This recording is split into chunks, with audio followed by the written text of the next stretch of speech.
अस्सलाम वालेकुम दोस्तों, आज मैं आपको एक इस्लामिक वाक़या सुनाऊंगी जो हज़रत मूसा अलैहिस्सलाम का है, जिसका उन्वान है हज़रत मूसा और चूंटी। एक बार हज़रत मूसा अलैहिस्सलाम ने अल्लाह ताला से पूछा, या अल्लाह, अगर मैं नाफरमानी करूं तो क्या होगा? अल्लाह ने फरमाया, मूसा, एक चूंटी को एक बोतल में बंद करके तो देखो। हज़रत मूसा अलैहिस्सलाम ने ऐसा ही किया, चूंटी को बोतल में बंद कर दिया और एक दिन का खाना और पानी रख दिया। दूसरे दिन चूंटी जिंदा थी, तीसरे दिन भी जिंदा थी, मगर जब हज़रत मूसा अलैहिस्सलाम ने चौथे दिन देखा, चूंटी मर चुकी थी।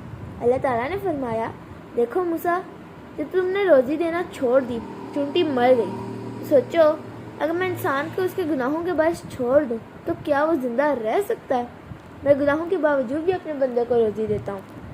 हमने इस वाक़े से सबक सीखा, अल्लाह बहुत मेहरबान है, वो हमें हमारी नाफरमानियों के बावजूद पाल रहा है।